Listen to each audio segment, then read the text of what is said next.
Hey everybody, it's Mr. N again. Hey, that rhymes. Alright, let's take a look. We got related rates. Oh, how fun. Related rates are outstanding. You're gonna like them. Kinda. But let's just do it anyway. Here we go. Related rates is the idea to compute the rate of change of one quantity in terms of the rate of change of another quantity. Whoa. The rate of change of one quantity in terms of the rate of change of another quantity. So there's more than one thing changing. So usually the chain rule to differentiate both sides will be used, and we differentiate it with respect to time. Now, did I say there's more than one thing changing? Guess what? We're going to differentiate implicitly. All right, so let's talk about some strategies. Whenever we do related rates, it's always based on time. So we're going to take a derivative with respect to time. So first, read and understand the problem. Some of us just get stuck right there. Okay, but no, just kidding. But really, just read and try to decipher what the problem's asking you to do. I know sometimes you're going to read it and you're going to go, huh? Well, read it twice, read it 3 times. Underline things that are important. Try to identify variables, quantities that need to be determined. Develop your mathematical model. What do I mean by that? Come up with a formula. A lot of these will be volume type things, so you'll have to use a volume formula. Draw a picture. Often you'll have a right triangle. All right, Pythagorean theorem will be involved. Develop the mathematical model that suits the problem. Find the constants, the variables, and what was going to change over time. Some things may change. Some things may get larger. Some things may stay the same. So you need to determine what will happen there. Write your equation. Sometimes the equation involves a formula, sometimes it doesn't. But more often than not, the formula is going to be geometric or some sort of scientific application. And then here's what I was talking about. You're going to differentiate both sides implicitly. And remember what I said? It's all going to be with respect to time. So related rates, we're always going to take these with respect to time. And guess what we always use? Yep, that chain rule. It's always there. Alright, so then substitute any values that depend on time and then interpret your solution. Does it make sense? Does the thing make sense? Okay, so we have this first example on a conical tank. We are not going to do this as our first example. This one is actually pretty difficult, okay? We are going to wait and do the conical tank one at the end. So I will save that for you guys, and we'll do that at the end. But let's first start with different ones. Let's look at our second example here. This second example says, an oil spill from a ruptured tanker spreads in a circular pattern whose radius increases at a constant rate of 2 feet per second. How fast is the area of the spill increasing when the radius is 60 feet? Okay, let's determine. So those of you that have science or physics or whatever, many of your teachers have you write these things given like this, right? And list all your givens, what you're told, and then you would list what you need to find. Well, if you want to go ahead and do that as an organizational way, go for it. I think that's a great method. Well, what are you given? You're given this thing. The radius increases at a constant rate of 2 feet per second. Okay, radius, feet per second. So that's going to be a change in radius over a change in time, and that's 2 feet per second. You see how I got that? That's a drdt because it's changing. The radius is changing. Change in radius per time, 2 feet per second. Okay, then it says, how fast is the area of the spill increasing? The area increasing. That tells me I need to find a dA dt. What's the rate that it's increasing, right? That's my dA dt right there. But where do I need to find this? At r equals 60. So this is another one of my given, r equals 60 feet. Okay, so let's see. What formula relates the area of a circle? Because it says circular pattern. What formula? That's going to be pi r squared. No, I know you know the joke. They're not squared, they're round. Yes, I know it's silly. But here we go. Let's do this. what we're going to do now is we're going to differentiate it. So remember I told you we developed right here in our steps. We interpreted the problem, and it wants me to find out how quick, how fast the area is changing based on how fast that radius is changing. I know how fast the radius is changing, so how quick is it affecting the area? So I have this circular oil spill like this. This radius is 60 feet, right? And I know that this radius is changing at some sort of rate of 2 feet per second. Okay, so I need to find out how is it impacting this area? How quick is the area changing based on the radius changing at that rate? All right, so let's take a look here. Since I have a dA, I followed my steps, and now I wrote my equation. I did step 1, step 2, step 3. I understood the problem. I interpreted a mathematical model. I wrote an equation, dA equals pi r squared, and now I need to differentiate. So here's what I'm going to do. I'm going to differentiate both sides, so dA dt, with respect to time. And this, I took the derivative of the left side, and now I'm going to take the derivative of the right side. Remember, pi is a constant, 3.14. So I end up with 2 pi r dr dt, right? Implicit differentiation. Remember when we were doing implicit differentiation, I always said dx over dx, cross it out, because I was taking the derivative of x with respect to x. Now everything that I'm doing is going to be with respect to time, so I need to keep all those variables. If I have a dA, it's going to be over dt, because it's always going to be with respect to time, so it'll stay in there as part of my equation. Okay, so now, what do I know? Well, I know that I need to solve for dA dt. I know 2, I know pi, I know r, oh, they told me when it's 60 feet, and I know dr dt. They gave me dr dt as 2 feet per second. So now I can finish solving this problem, and I multiply all this out, and I get 60 times 2, 60 times 2 is 120, times the other 2 is 240, so 240 pi feet squared per second. That's how quick that area is changing. If you want to express this as a decimal, it's approximately 754 feet squared per second. Okay, if you multiply it by 3.14. All right, let's take a look at the second one now. On the second one, again, let's list what we are given after we read the problem. It says, air is being pumped into a spherical balloon at a rate of that. Wait, look at this. Cubed. That's a dV/dt. Find the rate of change of the radius when the radius is 2 feet. Okay, so I have a spherical balloon. Here are all the things I'm given.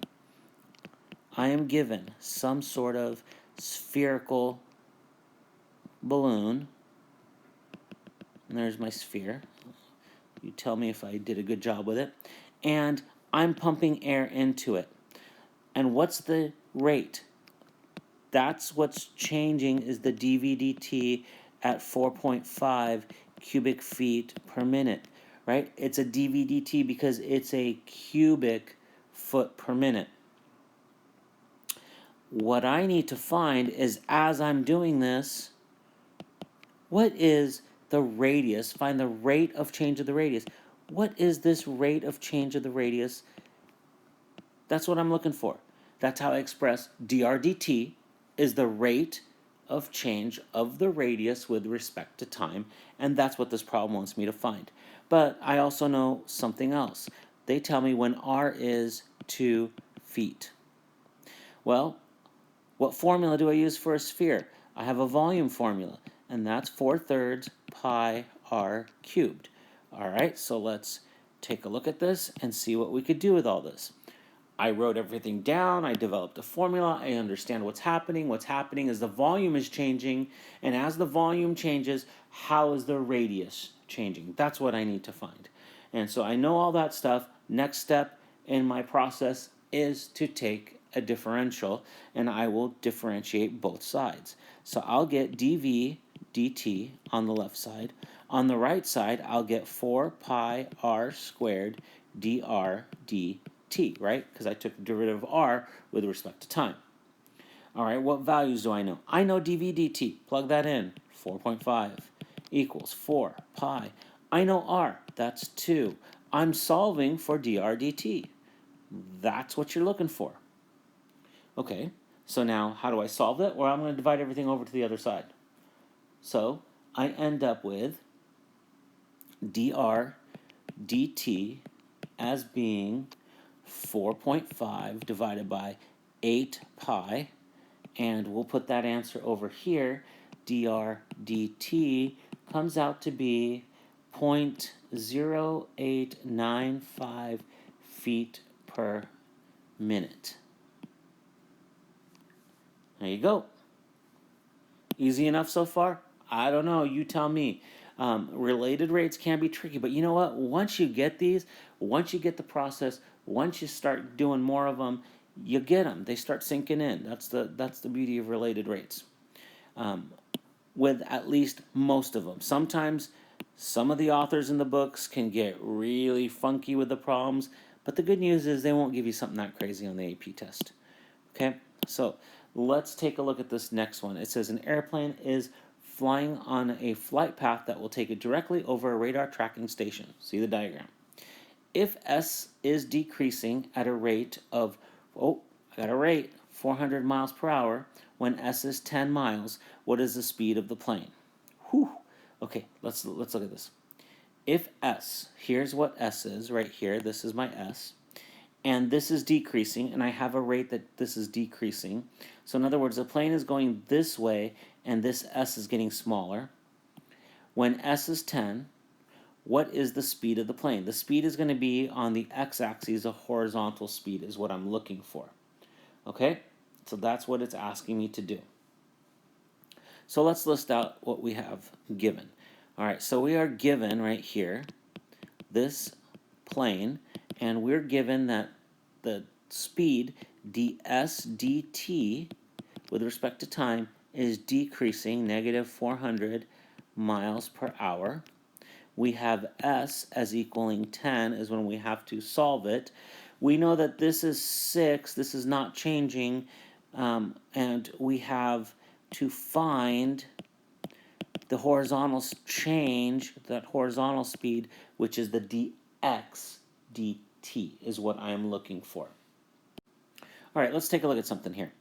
When this is 6 and s is 10, when that's 6 and s is 10, I can solve for x, right? Because I have this right triangle with this being 6, that being 10. This will be 8. It's a Pythagorean triple. So you really don't have to do much. You get it. It's going to be 8. So I solve for x. So that means when s is 10, x will be 8. That's another little tidbit I can put in my given. Okay, what formula am I going to use here? Okay, now I got to try to develop a formula. Oh, I see a right triangle. I know that a squared plus b squared equals c squared. Well, in the case that I'm given, I know that x squared plus my constant 6 squared is going to be s squared. Okay, x squared plus the constant 6. I didn't put a y there because I knew it was going to be a constant. I'll show you how to do it with a y in a minute. Okay, let's take the derivative here. I'm going to implicitly differentiate now that I've developed the formula. Now I know what I'm solving for. I'm going to implicitly differentiate.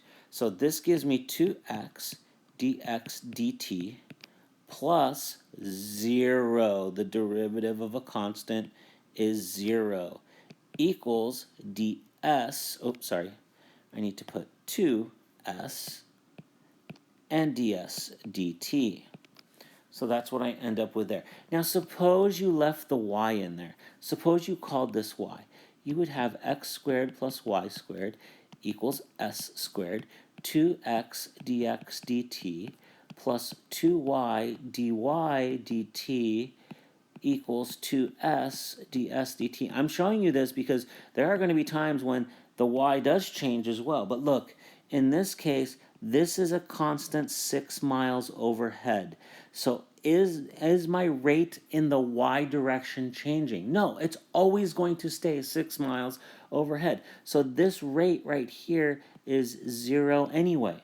So that's why we just kept it as a constant, because it's not changing. Okay, so now over here, let's take a look. Do I have an x value? Sure, I do. It's 8.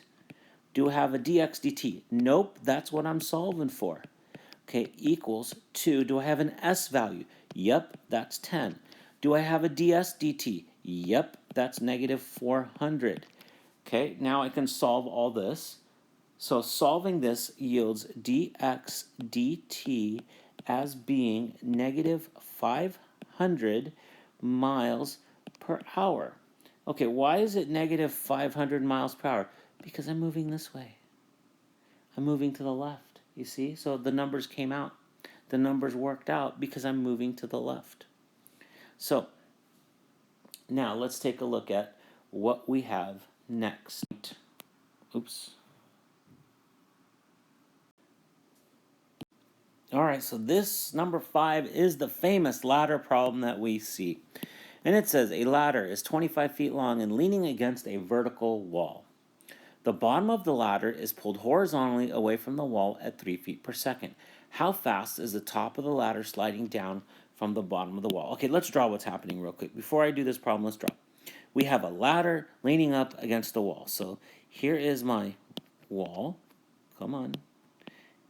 Here's my wall. And I've got some sort of ladder leaning up against it, like this. And they tell me that this ladder is 25 feet long. And then here's my ground right here. We'll put the ground level. Let's just do this color for now. We've got this ground level right there. Here's my ladder. My ladder is 25 feet long. The bottom of the ladder is pulled horizontally away from the wall. So this ladder is being pulled in that direction, right? This is an x direction. I can call it in the x at 3 feet per second. So this is all my givens right here. It's being pulled away. That's a dx dt of 3 feet per second, right? It's the rate, so that's why it's a dx dt. It's moving away from the wall at 3 feet per second. How fast is the top of the ladder sliding down? Oh, okay. Top ladder sliding down. dy dt. So in other words, this point is coming down this way, right, along the wall. That's going to give me the dy dt value that I'm looking for. So I need to find dy dt when the bottom is 15 feet away. So now I know that that's 15. Okay, that's a right angle, kids. You all know that. So what formula am I going to use? I'm going to use the Pythagorean theorem again. X squared plus y squared equals c squared. Well, I know the ladder is 25. This is my c. Is the ladder changing length? No. C is a constant in this case. Okay, so this is the only constant term in this situation because the length of the ladder is not changing. The x is changing, the y is changing, and I have a dx and I have a dy. All right, so now let's do the next step in our process, and we are going to differentiate this. So let's take a look at what we got. 2x dx dt plus 2y dy dt equals 0. Why is it 0? Because that's the derivative of a constant. All right, is there something I need? Yep.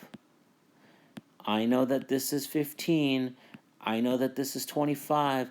I still need that y value.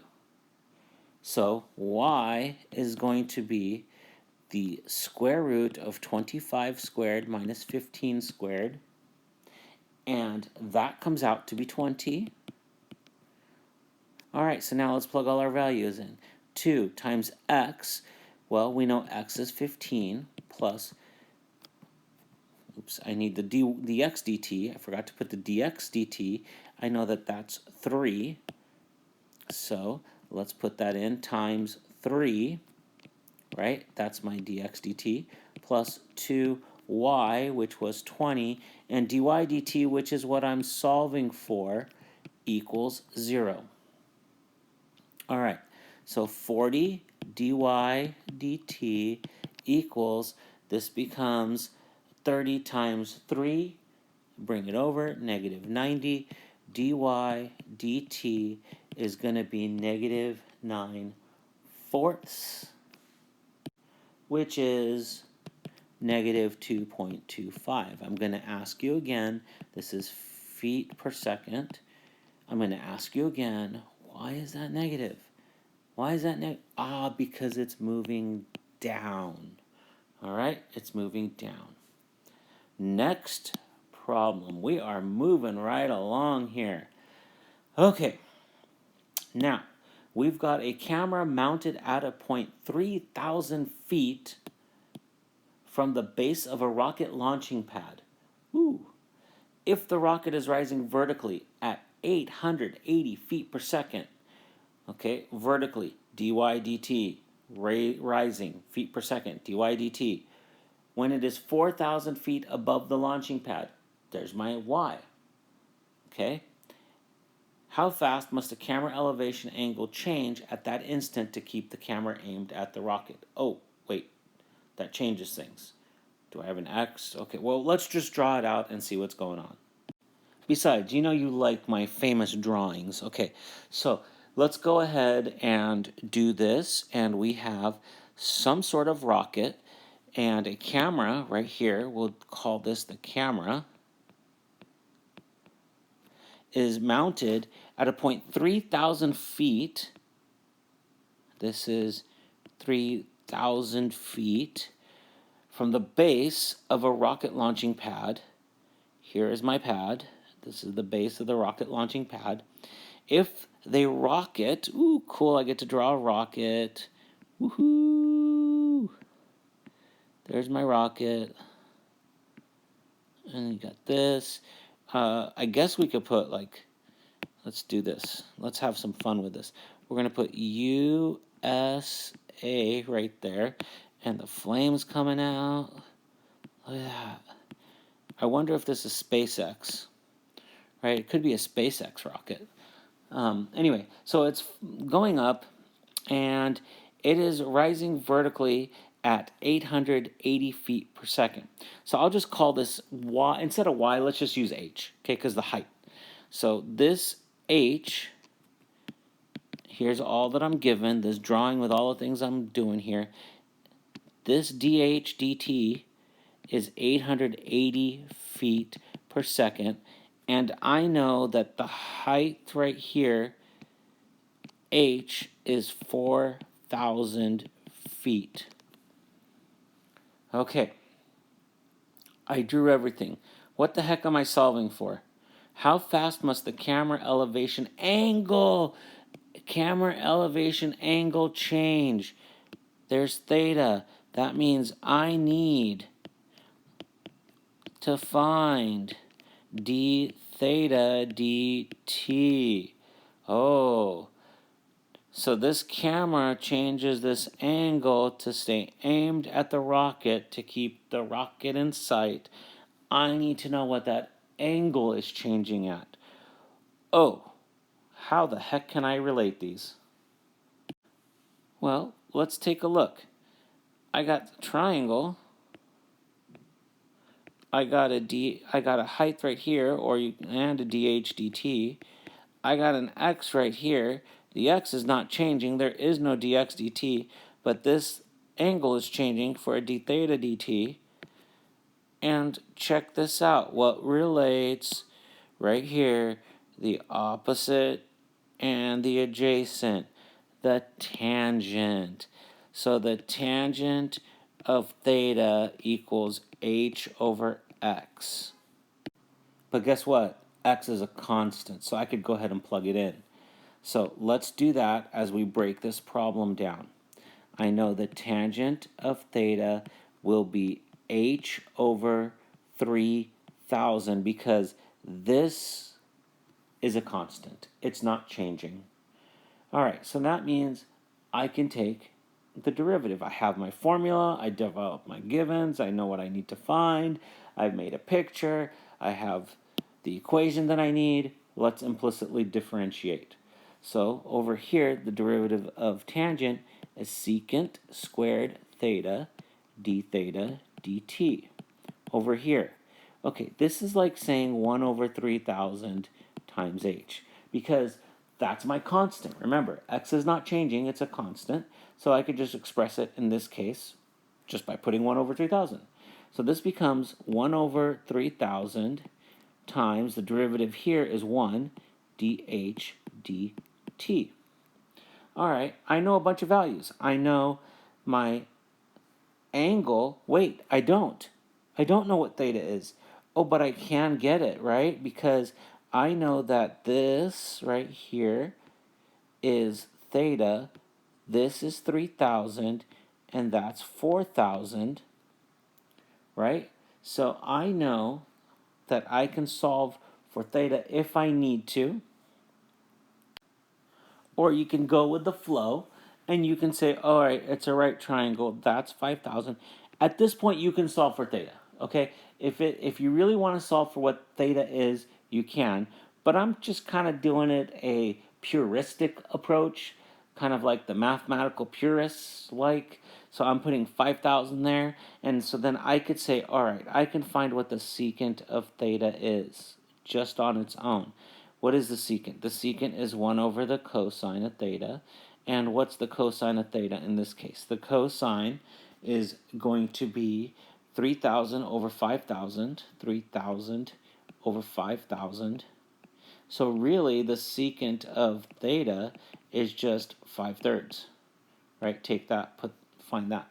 I'm just doing a little trick. You could have found the angle, plugged the angle in, and worked with it that way. You'll get the same answer in the end.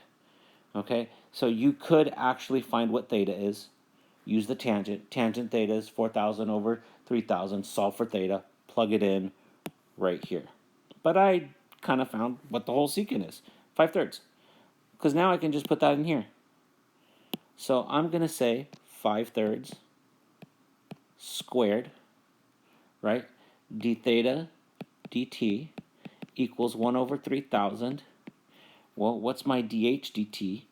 They told me that's 880. Okay, at this point, I can solve for d theta dt, and that's going to give me 0.1056 radians per second. And if you want to change this to degrees, that's 6.05 degrees per second. All right, so there you go. There you go.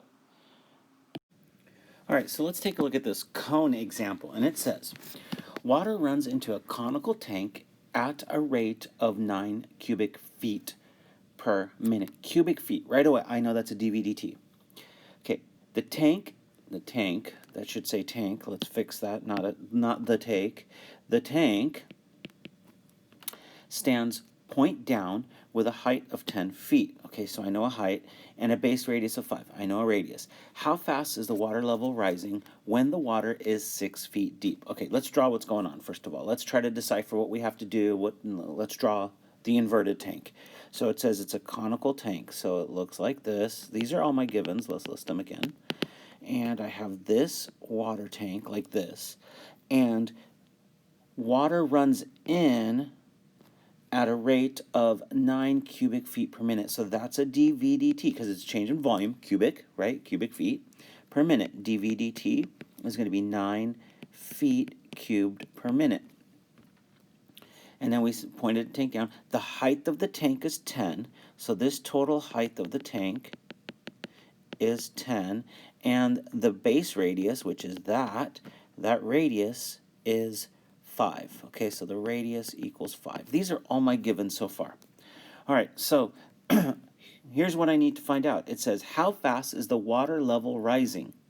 So that means there's water in here, and it's rising at some sort of level right in here. So it's not full. It's rising. and that means it's going up, so that's a dH dt that I need to solve for. Okay, so I have to find that dH dt, but look at the condition. When H is 6, okay, when the water is 6 feet deep. Whew.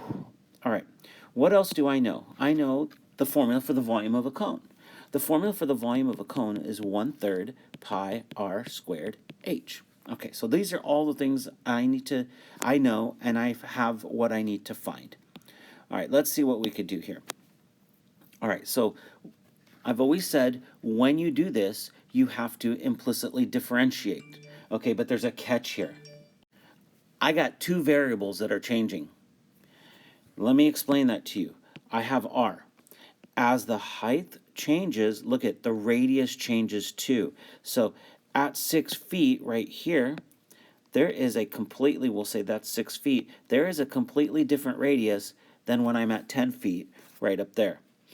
Okay, so as the height changes, the radius changes.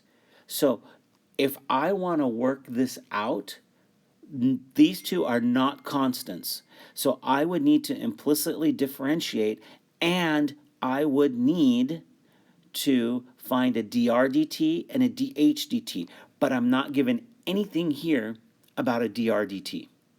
Okay, so what do I do in this case? Oh man, this is giving me a headache. I get confused here. What do we do? What do we do? Okay, well, we have to try to find a way around it, and I'm going to give you a hint. Cones have a ratio, and we can substitute something in the ratio, because look, here's what I'm saying. This is linear, right? These two are both linear. So as the height changes, the radius changes proportionally. And so what I can do, it's a little trick to do with cones. I can just set it up and use only the variable I need to know. So let's do that. Okay, and here's what I'm saying. Let's set it up so that we use only the variable that we need. Okay, so I've got this height right here like this. This is 10, this is 6. Oh, sorry, 5.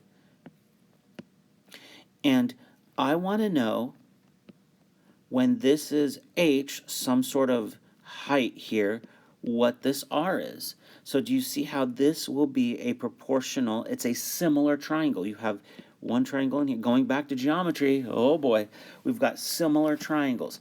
Let me break the triangles apart for you. You've got this one, that's 10 by 5, and then you've got the little one in here that's some sort of h by r.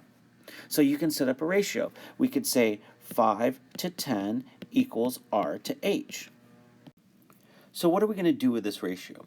Well, look, I need to solve for dH dt. So I just want to keep this in terms of h. If I want a dr dt, then I would change it to say, okay, I want that to be in terms of r. But because I want dH dt, I'm going to keep that in terms of h. So what does that mean? That means I need to substitute an r, so let's solve for r. So I can cross multiply, and I get 5h over 10 equals r. So 1/2, or we'll just say h over 2 equals r. Okay, now I'm going to put this into there. It's important that you do that and make that substitution before you differentiate, because if you differentiate before making the substitution, then you have to use the product rule, then you have to make sure you differentiate with respect to r and h, and then you'll have that dr dh, which you can't do anything with. Okay, so again, we solved for r, and why were we able to do that? Because we had a ratio, because this is linear and it's a special situation on cones, that this ratio will remain constant throughout, so I can make that substitution right in here and get rid of the variable that I don't want. So let's finish this out.